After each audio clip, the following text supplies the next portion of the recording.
Mis amados hermanos, yo no sé si a ustedes les ha pasado, al igual que a mí, muchos tal vez hemos sentido la frustración de iniciar nuestra lectura completa de la Biblia y al principio experimentamos el entusiasmo que poco a poco se va desvaneciendo al encontrarnos con ciertos pasajes. Iniciamos muy motivados en Génesis, luego pasamos a Éxodo y quedamos cautivados con las historias y con los momentos emocionantes que aparecen precisamente en estos textos bíblicos. Sin embargo, las cosas cambian radicalmente cuando llegamos a Levítico y empezamos a leer sobre el sistema de sacrificios y de rituales. Eso parece más bien una carnicería que una historia bíblica. Y Números, con sus extensas listas de censos y otros aspectos que son mencionados en Número, muchos en ese momento sienten el intento de dejar de leer la Biblia completa, o sea, como que se desmotivan. La mayor parte del reto de leer la Biblia se presenta cuando llegamos a pasajes como el que acabamos de leer, cuando leemos sobre genealogías y estas largas listas de nombres. Muchos desisten precisamente desisten de su intento de leer la Biblia completa. Y precisamente pasajes como este o como cuando leemos Crónicas, esos primeros 11 capítulos donde hay nombres tras nombres y familia tras familia, para muchos esos capítulos parecen no tener sentido. De hecho, algunos preguntan: ¿y por qué está esto acá? No entiendo por qué esto está acá. Eh, y de hecho, prefieren saltarse e ir a lecciones más importantes para su vida, de acuerdo a lo que piensan ellos. Pero mis amados hermanos, esa no es la intención del autor bíblico o de las escrituras. Nosotros como creyentes afirmamos con convicción, y nuestra iglesia particularmente afirma con convicción, que toda la escritura es inspirada por Dios. Toda la escritura. Y eso incluye estos pasajes. La palabra de Dios nos dice en 2 Timoteo 3, 16 y 17, en Nueva Traducción Viviente: toda la escritura es inspirada por Dios y es útil para enseñarnos lo que es verdad, para hacernos ver lo que está mal en nuestra vida, nos corrige cuando estamos equivocados y nos enseña a hacer lo que es correcto. Dios la usa para preparar y capacitar a su pueblo para que hagan toda buena obra. Y al leer pasajes como este, la pregunta es: ¿cómo va a ocurrir eso en nuestras vidas? Esto, mis amados hermanos, que acabamos de leer, inspirado por el Señor en 2 Timoteo, es aplicable a un pasaje como Esdras capítulo 2. Y mis amados hermanos, hay principios transferibles. Si el Señor permitió que listas de genealogías como la que encontramos en Esdras estuvieran en las escrituras, es porque Él tiene un propósito y es necesario para nuestra fe, y hay una excelente razón para estudiarlas, para leerlas, para meditarlas, y no para saltárselas cuando llegas a ellas en tu lectura bíblica. La semana pasada nosotros estuvimos viendo en el inicio de esta serie cómo Ciro emitió el decreto para el retorno de los judíos y cómo Dios había despertado el espíritu del pueblo para volver a Judá. El pasaje que estamos leyendo en la mañana de hoy es la continuación de esa historia. Es el registro detallado de aquellos que, movidos por Dios, emprendieron el viaje de regreso para reconstruir no solo el templo, sino una vida fiel al pacto del Señor. Es por eso que mi objetivo en esta mañana es que podamos comprender que Dios en su soberanía es fiel a su pueblo elegido, tanto para disciplinarlo por sus pecados como para restaurarlo por su gracia, permitiéndole vivir nuevamente en comunión con Él. En este sermón que yo he titulado Un registro de la fidelidad de Dios. Un registro de la fidelidad de Dios. Por eso, mis amados hermanos, ¿por qué Dios preserva a su pueblo, a este pequeño pueblo débil y con un pasado roto, para reconstruir su gloria en la tierra? ¿Por qué Dios hizo eso?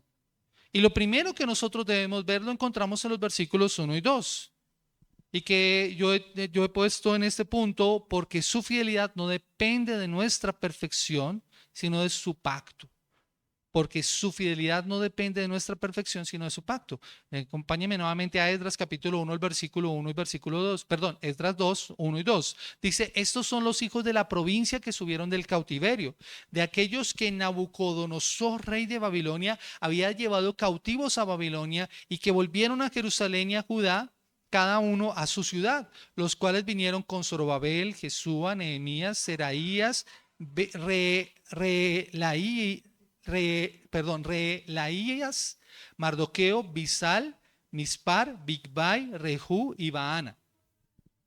Al leer esos primeros capítulos en Esdras, algo que nosotros debemos notar, iglesia, es que nuestra autosuficiencia es golpeada por aquel Dios que cumple sus promesas.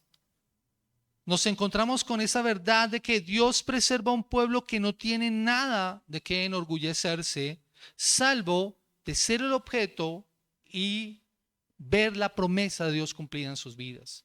Estos hombres y mujeres, como lo encontramos nosotros, son llamados hijos de la provincia, porque aunque están regresando a su tierra, lo hacen todavía bajo la sombra de un imperio pagano. Ellos no son una nación independiente, ellos regresan, pero son todavía parte del imperio persa. Aunque muchos habían nacido de hecho allá en Babilonia y habían desarrollado incluso su vida en esa tierra extraña, como lo dice Jeremías, sus raíces y su esencia estaba ligada a la tierra de Israel. De hecho, el Señor por eso llama al pueblo de Israel, a pesar del exilio, a que vivan de una forma diferente en Babilonia. Acompáñeme por favor a Jeremías capítulo 29, el versículo 4 al versículo 6 y escuche cómo le dice el Señor a ese pueblo que fue llevado cautivo. Dice la palabra del Señor: así ha dicho Jehová de los ejércitos, Dios de Israel, a todos los de la cautividad que hice transportar de Jerusalén a Babilonia. Edificad casas y habitadlas, y plantad huertos y comed del fruto de ellos. Casaos y engendrad hijos e hijas. Dad mujeres a vuestros hijos y dad maridos a vuestras hijas, para que tengan hijos e hijas, y multiplicaos ahí y no os disminuyáis, y procurad la paz de la ciudad a la cual os hice transportar, y rogar por ella a Jehová, porque en su paz tendréis paz, porque así dicho. Ahora el versículo 11 dice la palabra del Señor: porque yo sé los pensamientos que tengo acerca de vosotros, dice Jehová, pensamientos de paz y no de mal, para daros el fin que esperáis. Mis amados hermanos, lo que nosotros encontramos aquí es precisamente cuál es la intención de Dios con ese pueblo que ha ido cautivo, pero que ahora regresa. Es un pueblo que ha establecido su vida, pero que sabe que su vida, quienes son ellos, no está ya determinada por quiénes son ellos en Babilonia. De hecho, mis amados hermanos, algo que nosotros vemos es que este pueblo que vuelve despertado por el Señor entiende que Babilonia no es su casa. Acompáñenme por favor al Salmo capítulo 137, el versículo 1 al versículo 6. Diego leía el Salmo 126, que también tiene que ver con este tema. Pero miren cómo dice el Salmo capítulo 137, el versículo 1 al versículo 6. Dice: junto a los ríos de Babilonia, allí nos sentábamos y aún llorábamos, acordándonos de Sión. Sobre los sauces en medio de ella colgamos nuestras arpas. Y los que nos habían llevado cautivos nos pedían que cantásemos, y los que nos habían desolado nos pedían alegría, diciendo: cantadnos algunos de los cánticos de Sión. ¿Cómo cantaremos cántico de Jehová en tierra de extraños? Si me olvidare de ti, oh Jerusalén, pierda mi diestra su destreza, y mi lengua se pegue a mi paladar. Si de ti no me acordares, si no enalteciere a Jerusalén como preferente asunto de mi alegría. Lo que estos pasajes nos están mostrando es que, aunque ellos han establecido su vida allá, saben que su identidad está ligada con Jerusalén. Por eso cuando se les pide que canten esos cánticos que ellos cantan en su ciudad, no los pueden cantar. Es un reflejo de lo que muchos estaban sintiendo. Este salmo es un reflejo de lo que muchos de ellos estaban sintiendo en Babilonia. Ellos se sintieron como extraños en una tierra que no era suya. Y dice además el salmista lo que pasaría si se olvidaran de su tierra natal, si se olvidaran de Jerusalén. Pero esto, mis amados hermanos, tiene una aplicación directa a nosotros. Porque este Dios que está llamando a los expatriados que están en Babilonia para volver a Jerusalén, hay una aplicación para nosotros. Nosotros, mis amados hermanos, debemos recordar que nuestra verdadera ciudadanía no es de este mundo, sino de los cielos. Esta tierra no es nuestro hogar definitivo. Nosotros estamos aquí como extranjeros y peregrinos. Y mientras estamos en este lugar, mientras estamos en esta tierra, nosotros debemos procurar el bienestar de este mundo y debemos vivir de una forma que afecte el lugar en el que estamos. Miremos algunos pasajes. Filipenses capítulo 3, el versículo 20. Filipenses capítulo 3, el versículo 20. Y escuchen cómo le dice el apóstol Pablo a la iglesia en Filipos, cómo debían ellos vivir. Filipenses 3:20. Dice la palabra del Señor: mas nuestra ciudadanía está en los cielos, de donde también esperamos al Salvador, al Señor Jesucristo. En Primera de Pedro capítulo 1, el versículo 17, Pedro se dirige a los expatriados que están en la dispersión, y escuchen cómo le dice en esta carta a ellos cómo debían vivir. Primera de Pedro capítulo 1 versículo 17, dice la palabra del Señor: y si invocáis por Padre aquel que sin acepción de personas juzga según la obra de cada uno, conducíos en temor todo el tiempo de vuestra peregrinación. ¿Cómo se ven ellos a ellos mismos, o cómo debían verse a ellos mismos? Como peregrinos. Un peregrino no tiene un lugar establecido, está de paso, está de tránsito. Así se debían ver los cristianos y así debemos vernos nosotros. Pero no solamente eso, acompáñeme allí al capítulo 12, el versículo 11 y el versículo 12 de Primera de Pedro. Sí, señora. Primera de Pedro capítulo 2, el versículo 11 y el versículo 12. Dice: amados, yo os ruego como a extranjeros y peregrinos que os abstengáis de los deseos carnales que batallan en vuestra alma, manteniendo vuestra manera de vivir entre los gentiles, para que en lo que murmuran de vosotros como malhechores, glorifiquen a Dios en el día de la visitación al considerar vuestras buenas obras. Iglesia, de la misma forma en que los judíos en Babilonia no se consideraban como dueños de esa tierra, que simplemente eran extranjeros y peregrinos, pero que buscaban el bienestar de la ciudad y vivían de una forma diferente, así debemos vivir nosotros en este mundo. Nosotros somos extranjeros y peregrinos. Nosotros estamos de paso por esta tierra. Esta tierra, este plano no es nuestro hogar. Nuestro hogar está en los cielos, donde está Cristo sentado, dice la palabra. Pero ¿qué hacemos mientras estamos en este lugar? ¿Qué hacemos mientras estamos en nuestros trabajos, en nuestros barrios, con nuestros vecinos? Nosotros debemos procurar el bienestar y la paz de estos lugares, viviendo de una forma diferente. Por eso, este pasaje tiene que ver mucho con nosotros. Y no solamente eso, mis amados hermanos, sino que el autor en esta porción nos vuelve a mencionar que los que habían sido llevados cautivos estaban allá por causa del pecado. Consecuencia del pecado habían sido cautivos. Dice que subieron del cautiverio de aquellos que Nabucodonosor, rey de Babilonia, había llevado cautivos a Babilonia.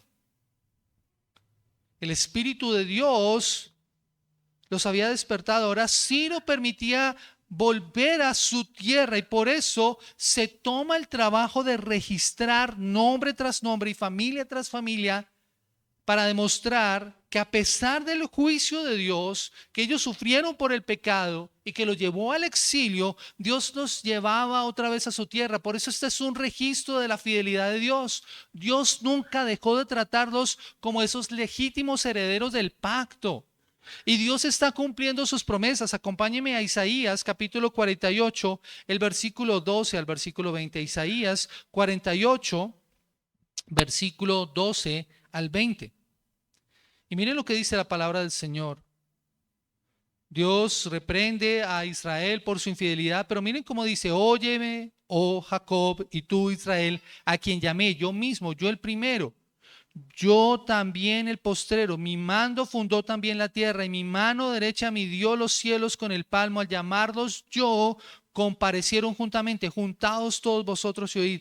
¿Quién hay entre ellos que anuncie estas cosas? Aquel a quien Jehová amó ejecutará su voluntad en Babilonia, y su brazo estará sobre los caldeos. Yo hablé y le llamé y le traje, por tanto será prosperado su camino. Acercaos a mí, oíd esto. Desde el principio no hablé en secreto, desde que eso se hizo, allí estaba yo, y ahora me envió Jehová el Señor y su Espíritu. Así ha dicho Jehová, Redentor tuyo, el Santo de Israel: yo soy Jehová Dios tuyo, quien te enseña provechosamente, que te encamina por el camino que debes seguir. Oh, si hubieras atendido a mis mandamientos, fuera entonces tu paz como un río y tu justicia como las ondas del mar. fuera como la arena tu descendencia y tus renuevos de tus entrañas como los granos de la arena. Nunca su nombre sería cortado ni raído de mi presencia. Salid de Babilonia, huid de entre los caldeos, dad nuevas de esto con gozo, de alegría, publicadlo, llevadlo hasta lo postrero de la tierra. Decid, redimió Jehová a Jacob su siervo. Así que, mis amados hermanos, lo que nosotros vemos es una demostración de la fidelidad de Dios, de cómo ellos pueden volver porque Dios los ha llamado, de que Dios es fiel y cumple sus promesas. Si usted ha hecho su lectura bíblica, ha pasado por libros como Levítico y se ha dado cuenta que Dios ha establecido unas consecuencias por la desobediencia, y una de esas consecuencias era precisamente que aquel que desobedeciera, si ellos desobedecían los mandatos del Señor, el Señor enviaría este castigo sobre ellos. Pero también, si ellos se arrepentían, Dios los perdonaría y los reuniría. Y aquí vemos precisamente eso.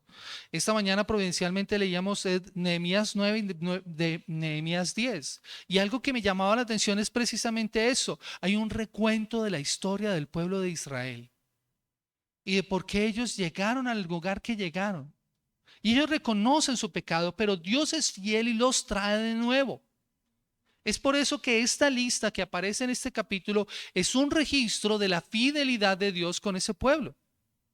Aunque muchos de estos judíos habían nacido precisamente en la comodidad o en la opresión de Babilonia, el Espíritu de Dios había despertado en ellos un deseo muy fuerte por su verdadera identidad, por volver a su tierra. Por eso, al leer estas listas de genealogías, que para muchos pueden ser aburridas, lo que realmente estamos viendo es un registro de la fidelidad de Dios. Él no los dejó perderse en la historia, sino que los mantuvo unidos por su ascendencia y por su fe.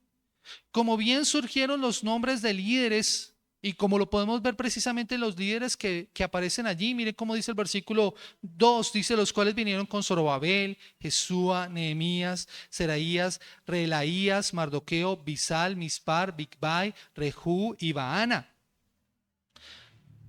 Estos nombres parecen no tener significado, mis amados hermanos, nos muestran la misericordia y la fidelidad de Dios, iglesia, porque nos permiten recordar que Dios se mantuvo con ellos. La misericordia de Dios estuvo presente a pesar del castigo. La identidad de estas personas, la identidad en el tiempo de la Biblia estaba muy ligada al nombre. Y en muchas ocasiones los nombres implicaban algo de lo que Dios señalaba para su pueblo. Particularmente en el caso de este pasaje, llama la atención el nombre Zorobabel, que significa hijo de Babilonia. Baana, que significa hijo de opresión. Pero también está el nombre de otros hombres como Seraías, o Nehemías, que significa Dios consuela, o Seraías, que significa Dios ha prevalecido, Rehú, que significa Dios ha tenido misericordia. Así que, a pesar del sufrimiento que ellos habían experimentado durante el exilio, hay también esperanza para ellos. Hay esperanza porque Dios está trayendo consuelo y está mostrando misericordia para un pueblo que no lo merece. Él ha prevalecido, Dios ha prevalecido, y por más grandes que sean los reyes o los imperios que los han tenido cautivos, cuando Dios despierta a su pueblo para volver, Él deja el registro de su fidelidad en las Escrituras. Hoy, mis amados hermanos, esta realidad debe hablar a nuestros corazones, porque, mis amados hermanos, nuestra seguridad no descansa en lo que nosotros hemos logrado, sino en el hecho que Dios lleva un registro eterno de los que son suyos. Dios lleva un registro eterno de los que son suyos. Así como para el juicio había una genealogía, podemos ver las promesas. Y para nosotros, mis amados hermanos, ¿dónde vemos nosotros el cumplimiento de esas promesas? Dios nos escogió desde antes de la fundación del mundo. Y cuando nosotros hemos nacido de nuevo, como dice la palabra del Señor, Dios nos permite formar parte de su pueblo. Somos su pueblo ahora. Primera de Pedro capítulo 2, el versículo 9 y el versículo 10, el apóstol Pedro le dice a la iglesia en la dispersión precisamente algo que debía caracterizarlos para que ellos supieran quiénes eran, a pesar de estar dispersos en el mundo. Dice la palabra del Señor, dice: mas vosotros sois linaje escogido, real sacerdocio, nación santa, pueblo adquirido por Dios, para que anunciéis las virtudes de aquel que os llamó de las tinieblas a su luz admirable. Vosotros que en otro tiempo no erais pueblo, pero que ahora sois pueblos de Dios, que en otro tiempo no habías alcanzado misericordia, pero ahora habéis alcanzado misericordia. Pedro le está escribiendo precisamente a los expatriados de la dispersión en todo ese mundo conocido. Y eso nos incluye a nosotros. Dios restaura a su pueblo precisamente cuando se cumple el tiempo de su disciplina. Y demuestra que Él es soberano en nuestra restauración y es fiel a su promesa y a su propia palabra por encima aún de nuestras debilidades, por encima aún de nuestros pecados, por encima aún de nuestras fallas.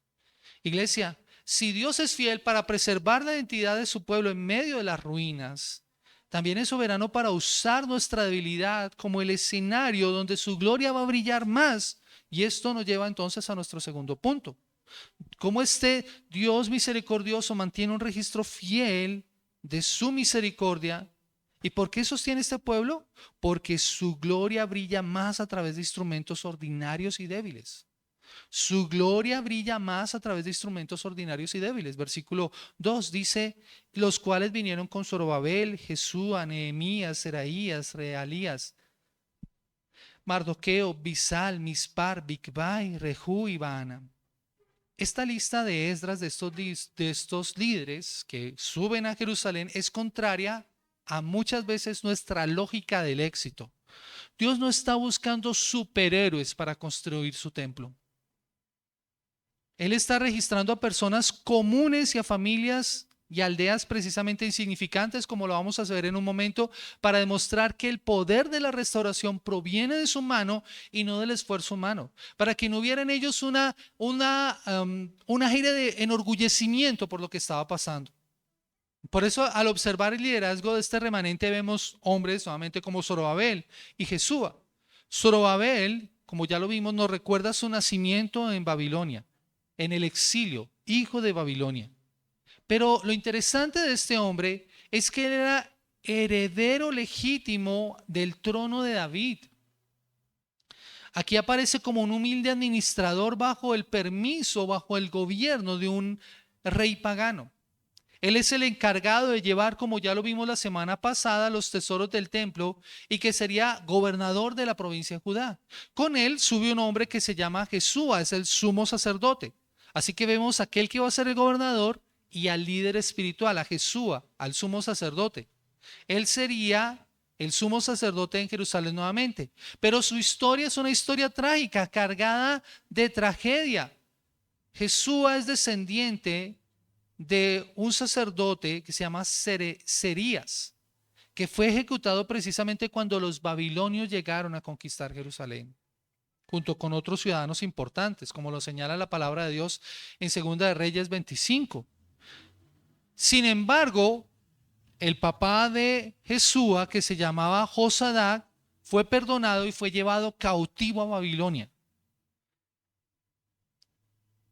Estos dos hombres, marcados por su pecado, marcados por su pasado también, son tomados por Dios con sus pasados rotos y Dios los coloca al frente de la obra. Pero la historia de estos dos hombres es mucho más profunda de lo que nosotros podemos imaginar, iglesia.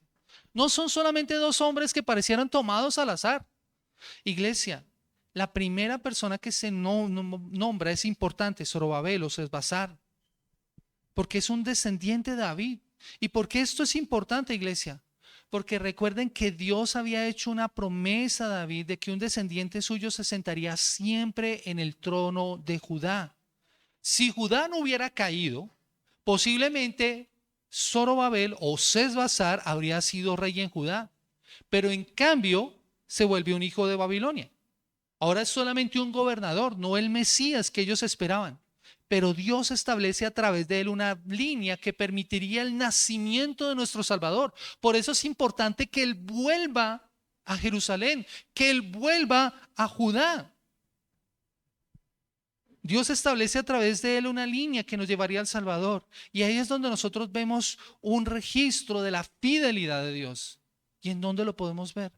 Acompáñeme por favor a Mateo capítulo 1, el versículo 12 y el versículo 13.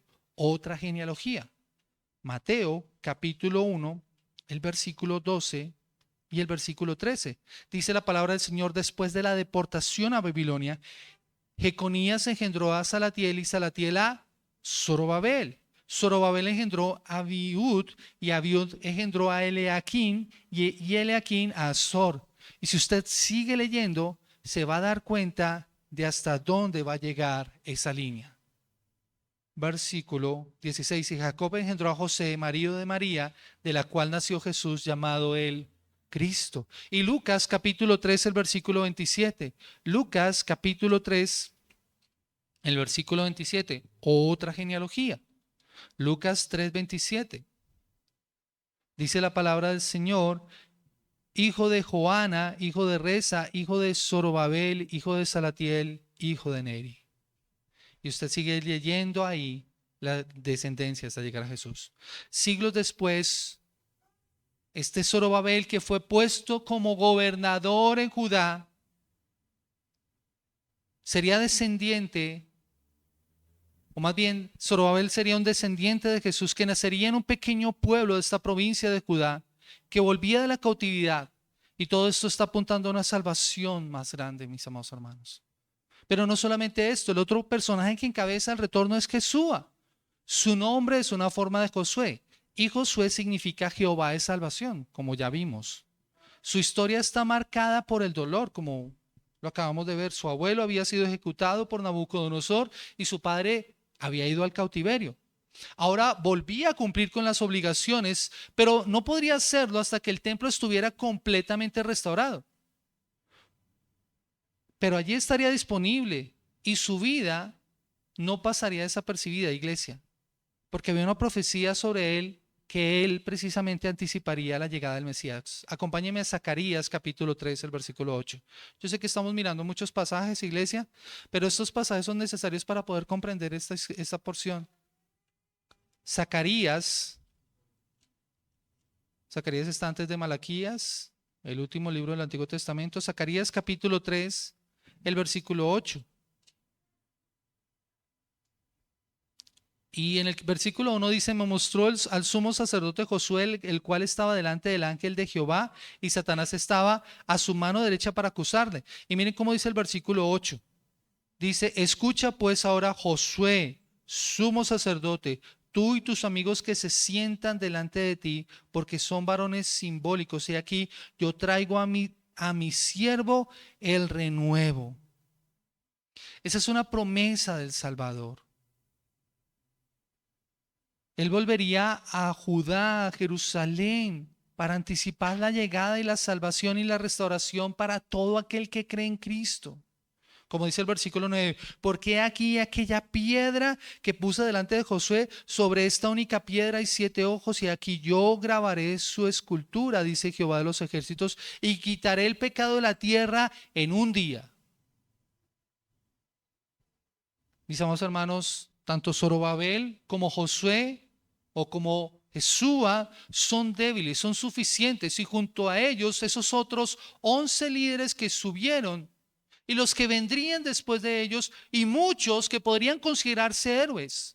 Pero todos ellos lo que están mostrándonos es manteniéndonos la expectativa de que algo mayor y algo mucho mejor tendría que venir. Un mejor y más excelente líder, el verdadero Mesías que el pueblo necesita y que tendría su cumplimiento perfecto con la llegada de Cristo.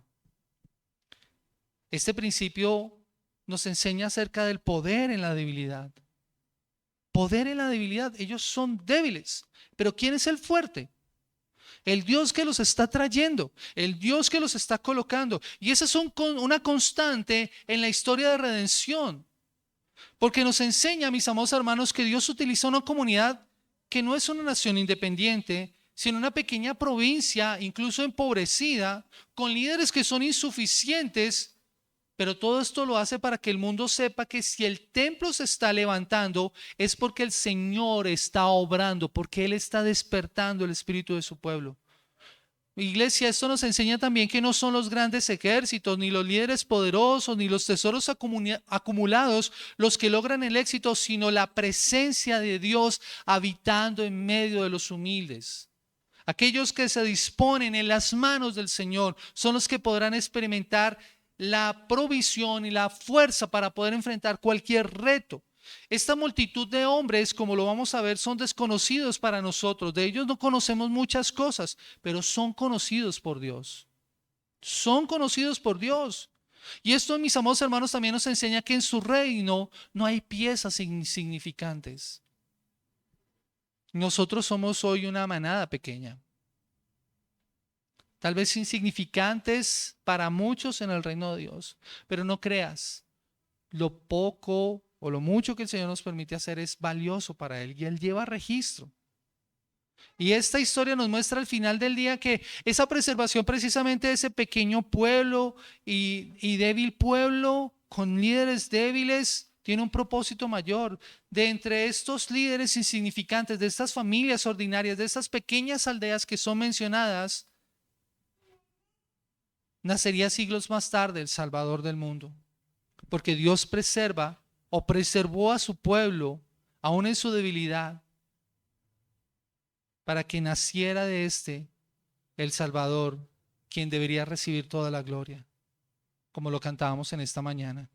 Nuestra propia pequeñez hoy no es un impedimento para la obra de Dios. Al contrario, yo creo que es algo necesario para que su gracia brille en nosotros, para que nosotros podamos ver su gloria manifiesta en nuestras vidas. No es por lo grandes o poderosos que podamos ser, sino por los dispuestos que podamos estar en las manos del Señor, como lo hizo este pueblo. Así que, iglesia, entender que Dios usa nuestra debilidad nos libera, pero también debemos ser realistas. Porque algo que nos enseña este pasaje indirectamente es que la restauración divina no siempre significa la eliminación inmediata de los problemas. Y eso nos lleva a nuestro último punto en este proceso de transformación y en este proceso de ver la misericordia y la fidelidad de Dios. Porque la restauración es un proceso de gracia que transforma nuestro futuro. Versículo 3 al versículo 35. Dice la palabra del Señor. Dice el número de los varones del pueblo de Israel, los hijos de Paros, 2172, los hijos de Cefatías, 372, los hijos de Ara, 775, los hijos de Pahat Moab, los hijos de Jesúa, los hijos de Joab, 2812, los hijos de Elam, 1254, los hijos de Satu, 945, los hijos de Sakai, 770, los hijos de Bani, 642, los hijos de Bebai, 623, los hijos de Asgad, 1222, los hijos de Adonicán, 676, los hijos de Bigbai, 2056, los hijos de Adín, 444, los hijos de Ater y de Ezequías, 98, los hijos de Besai, 323, los hijos de Jora, 112, los hijos de Hasum, 223, los hijos de Gibar, 95, los hijos de Belén, 123, los varones de Netofa, 56, los varones de Anatob, 128, los hijos de Asmeabed, 42, los hijos de Kiriat Jeraín, Cafira, Beerot, 743, los hijos de Rama y Geba, 621, los varones de Migmas, 122, los varones de Betel, Jai, 223, los hijos de Nebo, 52, los hijos de Magbis, 156, los hijos del otro Elán, 1254, los hijos de Harín, 320, los hijos de Lod, Adín, Ono, 725, los hijos de Jericó, 345, los hijos de Senaa, 3630. Mis amados hermanos, comprender esto y leer nuevamente esta lista nos enseña que cuando Dios preserva a su pueblo, no lo hace para otra cosa que para mostrar su gloria. Pero eso implica para ellos el renunciar a la comodidad que tenían en Babilonia y sumergirlos en un nuevo reto, en un proceso de restaurar lo que estaba pasando en Israel. El regreso a este pueblo, de este pueblo a Judá, no es solamente un registro de la fidelidad del pacto, es la restauración que no ignora la realidad del pecado. Piensen por un momento. Aunque Dios perdonó a la nación y la trajo de vuelta, esto no eliminaba automáticamente las consecuencias de sus rebeliones. Porque al llegar Estos exiliados no encontraron ciudades resplandecientes. Esta lista nosotros encontramos nombres de personas y familias, pero también en los lugares a los que volvieron. Y si pusimos atención a la lectura que hicimos al principio en Nehemías, parte de lo que nosotros vemos es que cuando ellos llegaron de el éxodo y se establecieron en las ciudades que Dios les había dado, eran ciudades que ellos no habían plantado sus viñas, no habían cosechado. Muchas de estas ciudades estaban construidas. Pero cuando ellos salen exiliados, todas esas ciudades se destruyeron, fueron derrumbadas por los babilónicos. La tierra tuvo reposo. Eso quiere decir que durante 70 años en muchos de estos campos la maleza había crecido. Y todo esto que nos muestra, la consecuencia de sus rebeliones. Al llegar estos exiliados no encontraron ciudades resplandecientes, encontraron escombros, campos cubiertos de maleza que requerían años de trabajo para ser reconstruidos. Y esta es una lección fundamental para nosotros, iglesia, porque nos muestra que el arrepentimiento restaura nuestra comunión con Dios, pero siempre tendremos que ser conscientes de las consecuencias. Dios no siempre nos va a librar de las deudas, por ejemplo, que una persona puede adquirir por causa de su mala administración, resultado del pecado, o de esas relaciones rotas que el pecado produjo. Requiere tiempo restaurar aquellas cosas que el pecado dañó. Dios preserva a su pueblo aún en medio de las ruinas para enseñarle a vivir fielmente en el lugar en el que habían caído y para restaurarlos. Y esta restauración tiene un propósito que va mucho más allá de la reconstrucción de muros y de un templo. Como ya lo vimos, implicaba la preservación de la línea redentora. Por eso es que las listas en las Escrituras son tan importantes. Tienen ese propósito de mostrar ese Dios fiel que sostiene a su pueblo y que lo lleva hasta el cumplimiento de la promesa que es en Cristo Jesús. Esta lista de familias y de ciudades particularmente no es un censo, es un registro de la fidelidad de Dios sobre esos portadores de la promesa del Mesías. Y esas ciudades que parecen insignificantes o esas familias que parecen pequeñas, Dios las usa para cumplir su propósito redentor.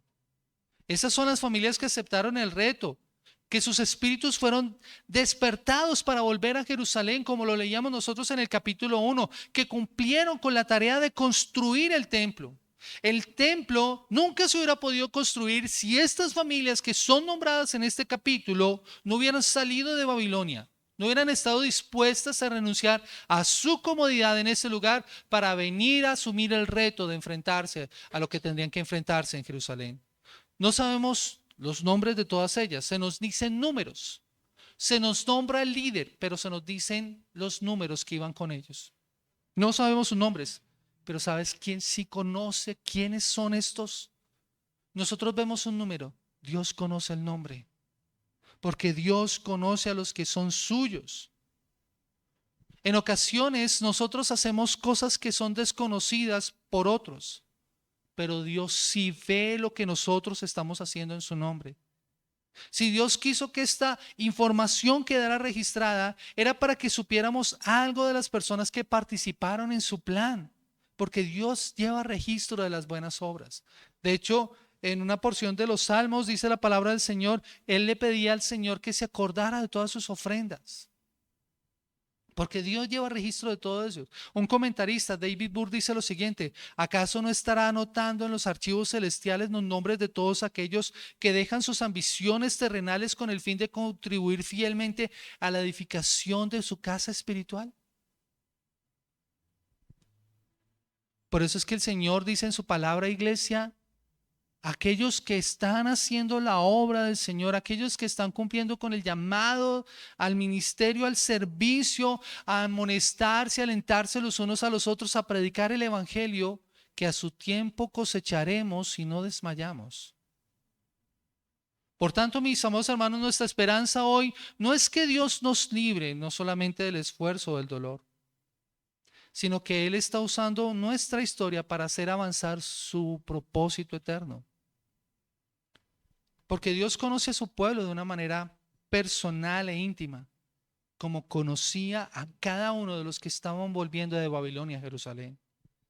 Y Él está edificando su casa a través de nuestras vidas, a través de las familias que estamos aquí, asegurando que nada podrá frustrar su plan de redención para con nosotros, de la misma forma en que nada frustró su plan de restaurar a Israel, de restaurar el templo, de traer nuevamente al pueblo al lugar en el que debían estar, para que llegara el Salvador. Así que, iglesia, algo también que nosotros podemos ver en esta porción es que las familias son importantes dentro del plan de Dios. Las familias son importantes dentro del plan de Dios. Desde el jardín del Edén, Dios colocó una familia para que llevara a cabo su plan. Dios llamó a una familia desde Ur de los Caldeos. Abraham salió con su familia.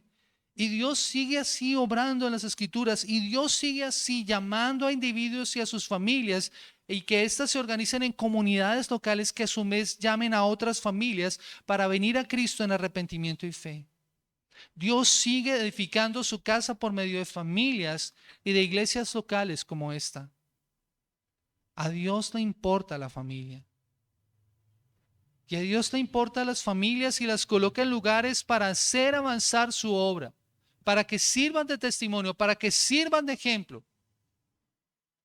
Qué privilegio, iglesia, es vernos que como familia Dios nos permite participar en la obra de Dios.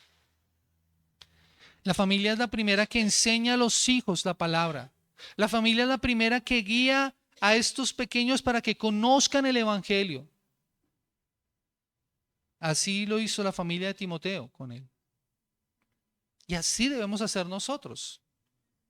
Estas ciudades también que son mencionadas desde el versículo 20 nos muestran a quienes dejó, a quienes hizo volver. Todas ellas están hacia el norte de Jerusalén, donde se construiría el templo. La mayoría de estas ciudades, como les digo, están al norte y algunas son pequeñas, pero llama la atención una. Miren lo que dice el versículo 21. Y yo creo que al leerlo, ustedes saben hacia dónde voy a apuntar. Los hijos de Belén, 123. Una pequeña aldea en el norte de Israel, en el norte de Jerusalén, perdón, llamada Belén, con 123 personas. No parece tan importante a comparación de otras que tienen mayor cantidad de personas. Pero de este pequeño pueblo sin importancia nacería el Salvador. Acompáñeme a Miqueas capítulo 5, el versículo 2. Miqueas capítulo 5. Miqueas capítulo 5. 5:2. Y escuchen lo que dice la palabra del Señor. Pero tú, Belén de Efrata, pequeña para estar entre las familias de Judá, de ti me saldrá el que será Señor en Israel, y a sus salidas son desde el principio de los días de la eternidad. ¿Y dónde tiene esto su cumplimiento? Mateo capítulo 2, el versículo 6. Mateo capítulo 2, el versículo 6. Dice desde el versículo 5, cuando se le pregunta a estos sabios que venían de Oriente a conocer al Salvador, y ellos le dijeron, en Belén de Judá, porque así está escrito por el profeta, y tú, Belén, de la tierra de Judá, ¿no eres la más pequeña entre los príncipes de Judá? Porque de ti saldrá un guiador que apacentará a mi pueblo Israel. Con este retorno, mis amados hermanos, no solamente vuelve un descendiente de Salvador, Zorobabel, no solamente vuelve un sacerdote que anticiparía el ministerio del sacerdocio de Jesús, Jesúa, sino se establece el lugar en donde nacería y se cumpliría la promesa de que llegaría el Salvador, Belén de Judá. Iglesia, ¿qué podemos concluir entonces en esta mañana? Mis amados hermanos, algo que nosotros podemos ver es que Dios lleva un registro de su fidelidad. Dios es fiel, aún en medio de las ruinas. Hemos visto hoy en Esdras capítulo 2 que este no es solamente un archivo de nombres antiguos, algunos difíciles de nombrar. Es un monumento a la gracia soberana de Dios, es un registro de la fidelidad de Dios. Porque cada nombre que está allí registrado es un testimonio de ese Dios que no olvida a los suyos, ni siquiera cuando están bajo la disciplina del Señor. Él preserva a un pequeño pueblo, a un débil con un pasado roto, para que su gloria brille con mayor intensidad cuando reconstruya sobre las cenizas. La historia de estos judíos nos enseña que la restauración no es, como lo diríamos, un camino de alfombra roja, un camino de pétalos, sino es un llamado a trabajar aún en medio de los escombros, pero con la certeza de que el que llama es fiel para restaurar. Así como Zorobabel regresó portando, llevando en sí mismo la esperanza del linaje de David, nosotros hoy todavía estamos bajo el cuidado de ese verdadero rey justo que va delante de nosotros, quien ya ha vencido al pecado y quien está edificando la iglesia. Así que, ¿qué implicaciones podemos traer a nuestras vidas? Déjame compartirte 4 en esta mañana. ¿Qué implicaciones tiene esto? ¿O qué aplicaciones tiene esto para nuestras vidas? Iglesia, lo primero que quiero que entiendas es que tu identidad en el registro de la fidelidad de Dios, o más bien encuentra tu identidad en el registro de la fidelidad de Dios y no en tu pasado. Encuentra tu identidad en el registro de la fidelidad de Dios en tu vida y no en tu pasado. Muchos de los que regresaron a Jerusalén habían nacido en Babilonia, en medio del juicio, y aún seguían siendo llamados hijos de la provincia. Pero estos hijos de la provincia eran herederos del pacto. Estaban garantizados en la promesa del Señor de redención. Por eso nosotros como creyentes, aquellos que estamos en Cristo, nuestra identidad no está definida por nuestros pecados o nuestros fracasos pasados ni por las consecuencias que estamos enfrentando. Nosotros estamos registrados en el libro de Dios por pura gracia. No hicimos nada para merecerlo. Así que yo te pido que no sigas escuchando la voz del enemigo que te dice y te llama exiliado o que te quiere hacer volver a tu pasado cuando Dios te llama hijo. Cuando Él ya te ha trasladado del reino de las tinieblas al reino de su amado Hijo y te ha dado un futuro y una esperanza, dice las Escrituras. Así como Dios le dijo a Israel. Tu identidad no la determina lo que ocurrió en tu vida. Tu identidad está determinada por lo que Dios ya dice de lo que eres tú. Vive de acuerdo a eso. Actúa de acuerdo a eso. Expresa el gozo y disfruta de ahora lo que tienes en el Señor. Pero no solamente eso. Lo segundo que debes entender es que debes aceptar el proceso de reconstrucción con paciencia. Aceptar el proceso de reconstrucción con paciencia. Dios restaura a su pueblo. Dios lo trae. Pero no iba a desaparecer los escombros de la noche a la mañana cuando ellos llegaran a sus pueblos y a sus ciudades, cuando tuvieran que quitar la maleza que por tantos años había crecido. Tenían que esforzarse, tuvieron que trabajar duro para poderlo lograr. Así ocurre en la restauración espiritual en nuestras vidas. A menudo requerimos que se trabaje en nuestras vidas y eso toma tiempo cuando el pecado ha dejado un efecto en nosotros. Especialmente cuando tratamos de restaurar aquello que se ha dañado. Piensa por un momento si la familia ha sido afectada por el pecado, si las finanzas, si el carácter o cualquier área en tu vida por causa del pecado se ha dañado. Después de que ese pecado ha sido confesado y ha sido perdonado por la obra de Cristo en la cruz del Calvario, no te desanimes por la magnitud de la tarea que tienes adelante.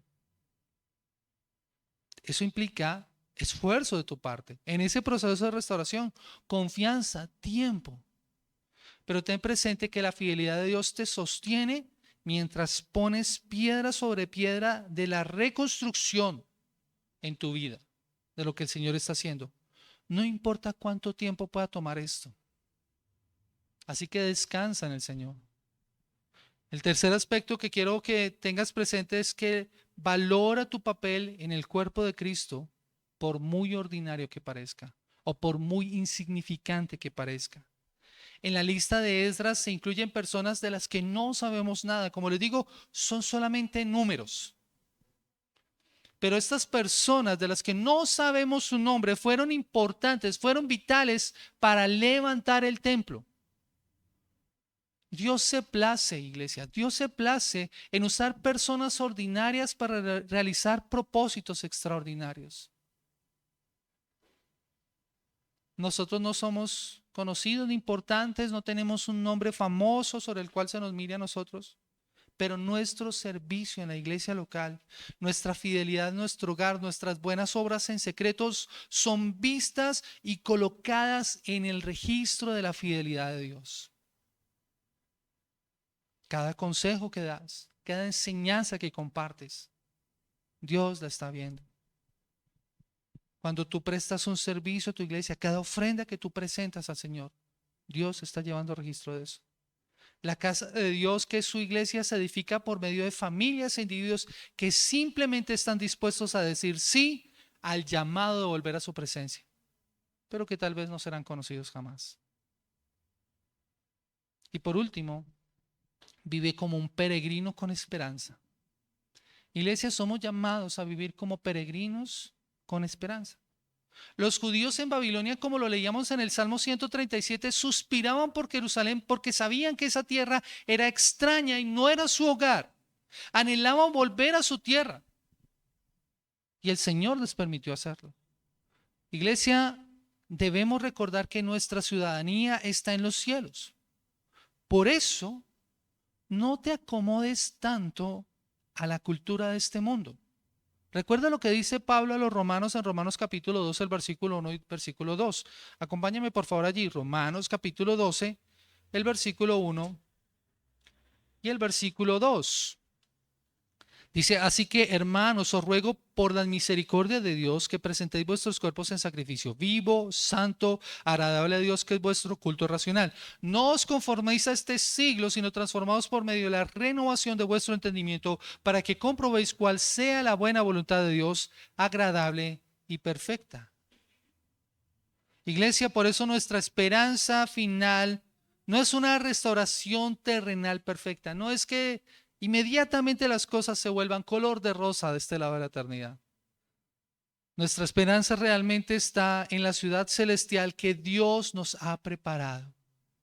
El Señor dice en su palabra que Él ha ido a preparar morada para nosotros. Nuestra ciudadanía está allí. Por eso nosotros anhelamos el día cuando veamos volver a nuestro Señor. De este lado de la eternidad nosotros tenemos que enfrentar el dolor y el sufrimiento, las consecuencias de vivir en este mundo caído. A veces la desesperanza y el dolor que produce la enfermedad y el sufrimiento. Pero eso nos ayuda siempre a recordar que nuestra mirada tiene que estar puesta en los cielos, para que nuestra redención, cuando se manifieste, haga que todo haya valido la pena. Por eso, si estás sin Cristo en esta mañana, amigo que hoy nos acompañas, permíteme hablarte con franqueza y a la urgencia que el estado de tu alma merece. En este pasaje que hemos visto una lista de lo que Dios hace, de cómo Él lleva un registro de su fidelidad para con su pueblo. Pero hay otra lista también, una mucho más solemne, incluso más aterradora, de la cual nosotros tenemos que estar conscientes. Una lista en donde están registrados bajo el juicio de Dios todas aquellas cosas, todas aquellas personas que están lejos de Él. Tal vez tú te identifiques precisamente con esos exiliados en Babilonia, viviendo en una tierra que no te satisface, buscando llenar el vacío de tu corazón con los tesoros de este mundo, pero sintiendo el profundo vacío de ser como un extranjero en una tierra extraña. La Biblia enseña que tu verdadera tragedia no es la falta de éxito o la comodidad o cualquier otra cosa. Tu verdadera tragedia es la separación con Dios. Y al igual que Judá, que fue disciplinado por su rebelión, hoy tú te encuentras bajo la justa condena de ese Dios 3 veces santo. Pero esa misma fidelidad de Dios que preservó a este pueblo roto, precisamente para traer al Salvador, es la que hoy te ofrece un camino de regreso a casa. Recuerda, Zorobabel y Jesús son solamente sombras del verdadero rey y del verdadero sumo sacerdote, Jesucristo, por quien tendrá salvación y vida eterna. Él no vino a llamar a los que se creen perfectos, Él vino a llamar a pecadores para repatriarlos, así como lo hizo con Judá. Así que lo que debes hacer en esta mañana es reconocer que estás en ruinas.